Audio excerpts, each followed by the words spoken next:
Ms. Scanlon. Ms. Cole, you're next, and you can begin. Good morning. My name is Chloe Cole, and I'm a detransitioner. Another way to put that would be, I used to believe that I was born in the wrong body, and the adults in my life whom I trusted affirmed my belief, and this caused me lifelong, irreversible harm. I speak to you today as a victim of one of the biggest medical scandals in the history of the United States of America. I speak to you in the hope that you will have the courage to bring the scandal to an end and ensure that other vulnerable teenagers, children, and young adults don't go through what I went through. At the age of 12, I began to experience what my medical team would later diagnose as gender dysphoria. I was well into an early puberty, and I was very uncomfortable with the changes that were happening to my body. I was intimidated by male attention, and when I told my parents that I felt like a boy, in retrospect, all I meant was that I hated puberty, that I wanted this newfound sexual attention to go away, that I looked up to my brothers a little bit more than I did to my sisters. I came out as transgender in a letter I sent on the dining room table. My parents were immediately concerned.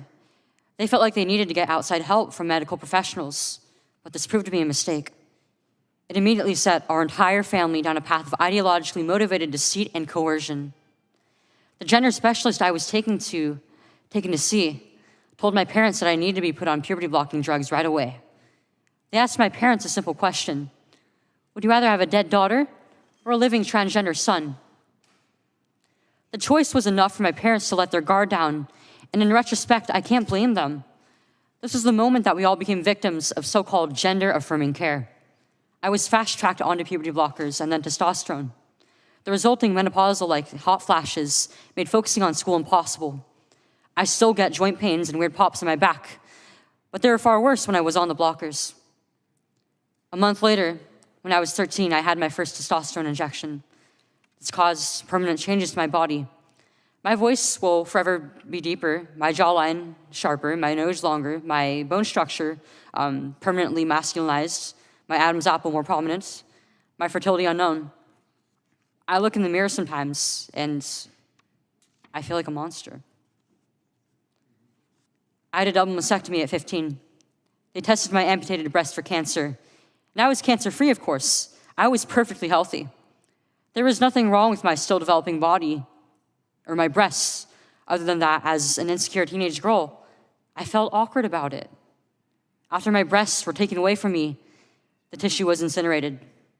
Before I was able to legally drive, I had a huge part of my future womanhood taken from me. I will never be able to breastfeed. I struggle to look at myself in the mirror at times. I still struggle to this day with sexual dysfunction. And I have massive scars across my chest. And the skin grafts that they took of my nipples are weeping fluid today. And they were grafted into a more masculine positioning, they said. After surgery, my grades in school plummeted. Everything that I went through did nothing to address my underlying mental health issues that I had. And my doctors, with their theories on gender, thought that all my problems would go away as soon as I was surgically transformed into something that vaguely resembled a boy. Their theories were wrong. The drugs and surgeries changed my body, but they did not and could not change the basic reality that I am and forever will be a female. When my specialist first told my parents that they could have a dead daughter or a live transgender son, I wasn't suicidal. I was a happy child who struggled because she was different. However, at 16, after my surgery, I did become suicidal. I'm doing better now, but my parents almost got the dead daughter promised to them by my doctors. My doctors had almost created the very nightmare they said they were trying to avoid. So what message do I want to bring to American teenagers and their families? I didn't need to be lied to. I needed compassion. I needed to be loved. I needed to be given therapy to help me work through my issues, not affirm to my delusion that by transforming into a boy, it would solve all my problems.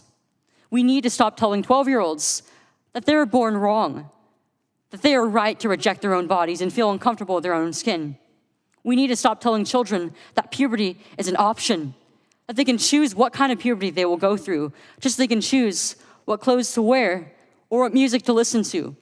Puberty is a rite of passage to adulthood, not a disease to be mitigated. Today, I should be at home with my family celebrating my 19th birthday. And instead, I'm making a desperate plea to my elected representatives. Learn the lessons from other medical scandals like the opioid crisis. To recognize that doctors are human too, and sometimes they are wrong. My childhood was ruined along with thousands of detransitioners that I know through our networks. This needs to stop. You alone can stop it.